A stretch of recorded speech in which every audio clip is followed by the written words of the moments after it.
Dito sa video na to guys, kasama ko sa outtake dito si Jake Bago. Napakaagas. Mga Jake yan. Ayun guys, kasama namin ngayon si Tatay. Hindi ako si tatay. Uy, di ka ba si Tatay? Si Jake pala to. Uy, Trippings! Ikaw pala yun! Saan pa naman ang rap dyan? Rap, sure ka na? Nakakaya kasi dito eh. Hindi ko kasi kaya mag-rap. Yung maangas na rap? Hey, what's up? Ikaw ba si Jake? Dudurugin kita and that's a piece of cake. Bakit ka pa nandito? Mahina ka mag-Moscow. Kung ako sa'yo, pumasok ka na sa loob. Uy, parang natatastok ka. Huwag na nga. Franca. Hello po, nandito si Franca. Gusto mo pogi ni Jake guys sa personal, grabe.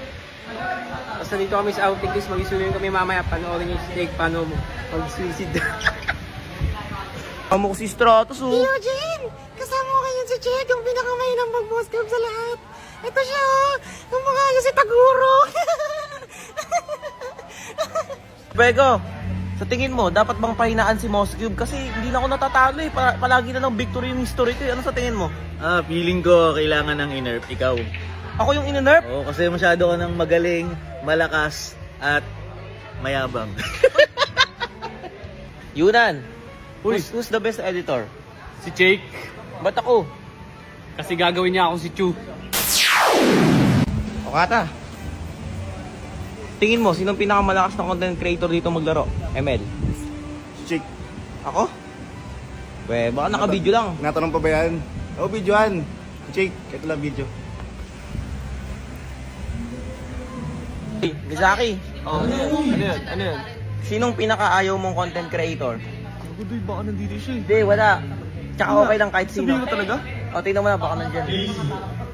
Ba't dito? Kagi, ayoko sabihin. Sige na, sabihin mo na. Kulo na lang, bigyan kita Ikakat ko, sige. Bigyan kita kulo. Ano siya yung marksman? Marksman yun, sir. Si Chick? Ako yun eh. Sorry, Doy. Pansin eh. Sorry.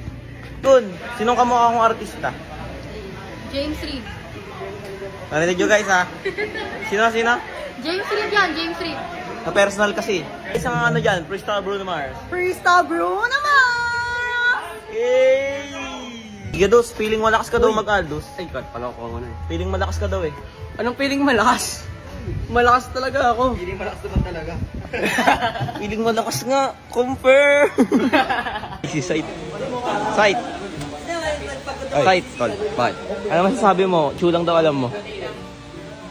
Totoo ba? Chulang alam mo?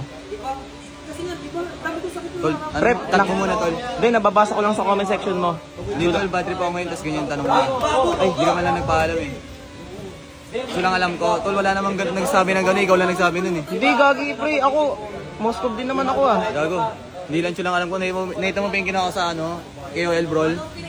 KOL ka, Ay, di ba? Di ka oo, lang nakita ko. nanonood. Galing mo mag-retry dun, pre. Oo. Ano lang alam? Hindi, nabasa ko lang yun, pre. Sorry, pre ah.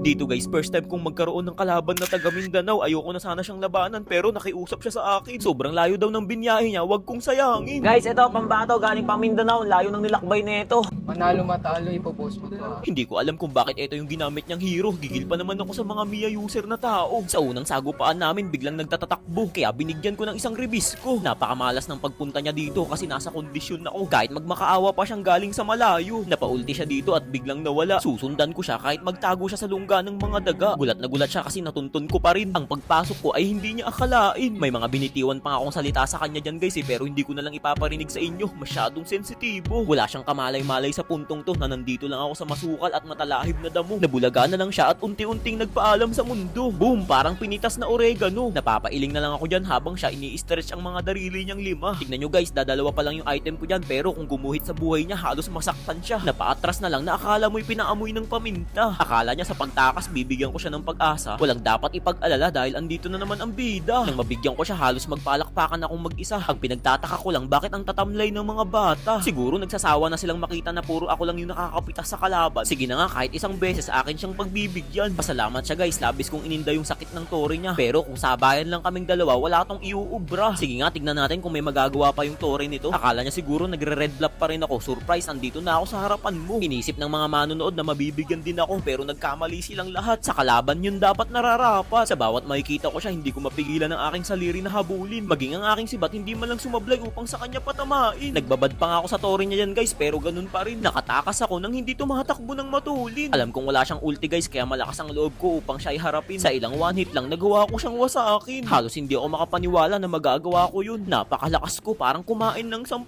turon. Kita nyo naman guys, halos wala siyang damage pagdating sa akin. Sa sobrang hapdi ko, siya ay kinakain. Panay pagkikrill na nga lang yung ginagawa ko ng minions dito guys kaso nakikisali siya. Yan tuloy, ito ang nagiging bunga. Pero sobrang saludo ako sa kanya guys kasi nilaban niya hanggang dulo. Kung iba lang to, siguro nag-surrender na kaninang 5 minuto. Ikaw ba naman yung gantuhin yung tambayan sa labas ng well? Kumbaga sa bahay, hindi man lang nag-doorbell. At ayun na nga guys, grabe, na-spawn trap ko pa siya doon. Dahil dyan, tapos na to ngayon.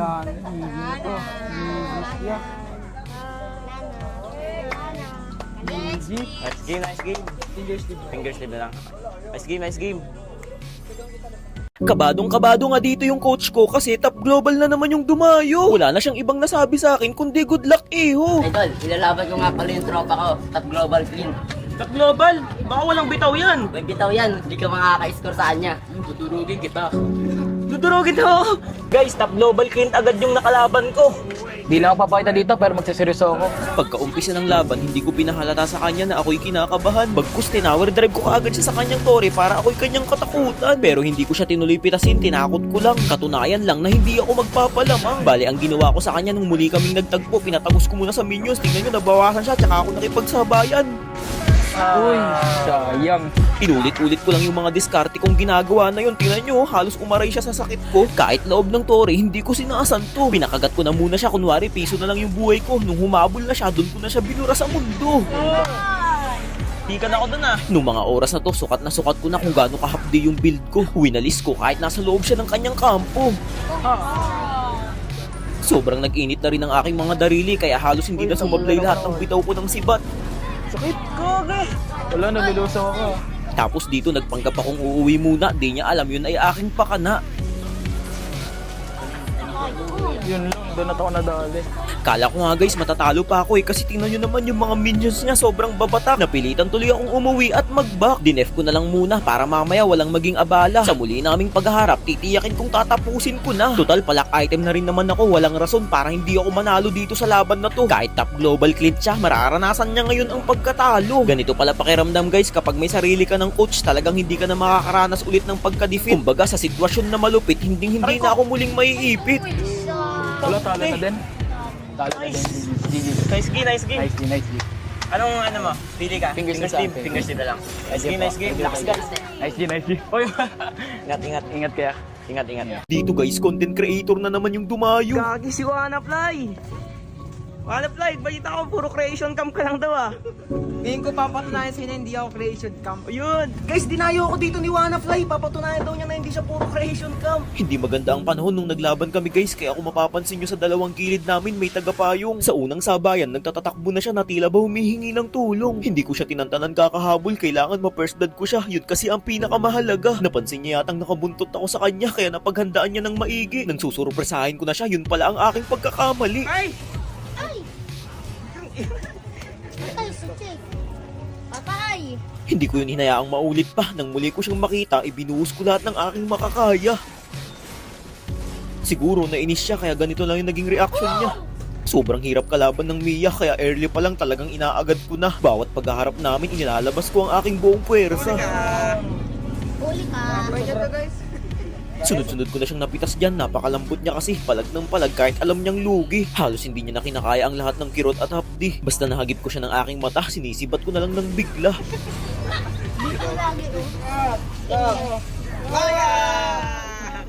Bali guys, yung laban nga pala na to ay ginawa kong best of 3. Ganyan kasi ako pag may dumadayong content creator. Ayoko naman kasi yung porky nanalo na ako, hindi ko na sila bibigyan ng pabor. Heto nga pala yung huling digmaan namin bago ko siya matalo sa game 1.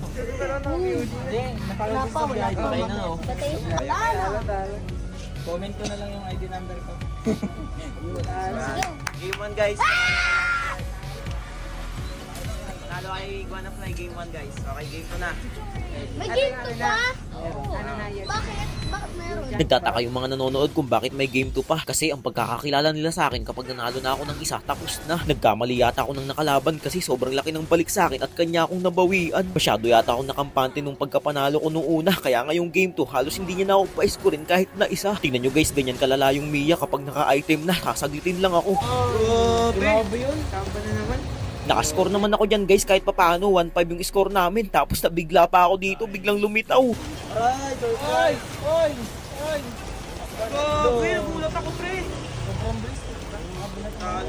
At ayun na nga guys, talo ako nung second game at nung pangatlong game matatalo niya na naman ako dito. Sayang nga napakaganda pa naman ng pagka-early ko dito kasi nga mape-first blood ko siya dyan.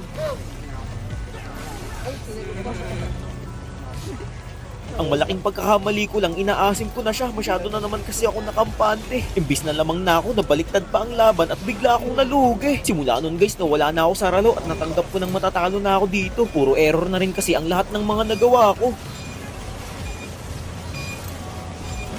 Grabe, hindi ako. Lakas nga ng fly guys. Hindi siya creation camp. Legit. At ayun na nga guys, ito na siguro yung kauna-unahan kong talo sa marksman to marksman. Napakalakas din kasi ng ulan dyan, nababasa na yung mga cellphone namin. Pero at least 'di ba, rain or shine, ang laban namin tuloy pa rin. Siguro hihingi na lang ulit ako ng rematch sa kanya at pupunta na lang ako dun sa bahay nila. Lakas. Hindi pa tapos yun, oh.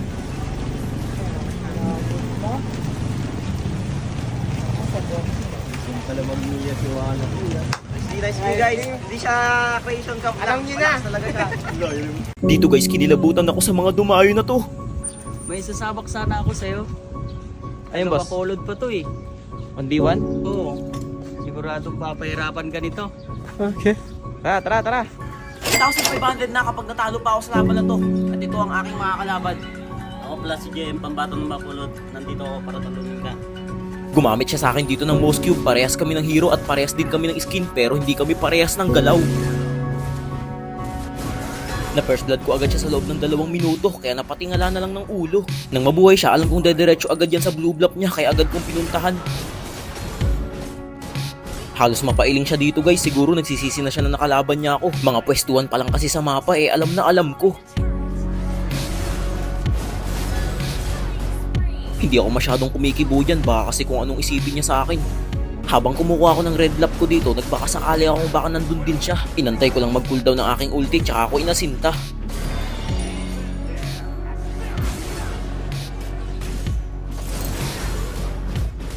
Baka iniisip niya nakamapak ako dyan ha. Sadyang ang aking sibat ay bihira lang hindi tumama.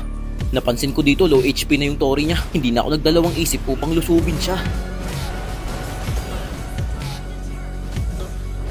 Bali 5-0 na nga pala yung score namin dyan, di niya pa ako napipitas kahit na isa. Kaya naman sinubukan kong pasukin siya sa base kung kaya ko ba.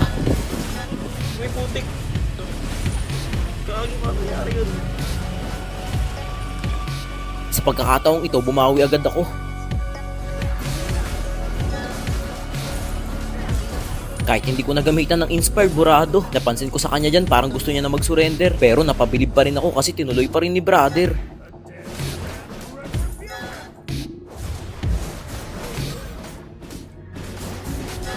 Grabe, ilang sibat lang nawawala agad. Tatambayan ko na lang siya ngayon dito sa bandang bungad. Okay na rin, di ba guys? At least naka-score siya. Yung iba nga hindi nakaka-score sa akin talaga. Yung ibang nakakalaban ko kasi 6 minutes pa lang tapos na agad ng bida. Magugulat kayo sa mangyayari sa kanya yan guys kasi pagkabalik niya pa lang, sasalubungin ko agad siya ng pagkapas lang. Bali pinagkikrill ko nga muna pala yung mga minions dito para walang maging sagabal. Upang ang pagkapanalo ko hindi na magtagal.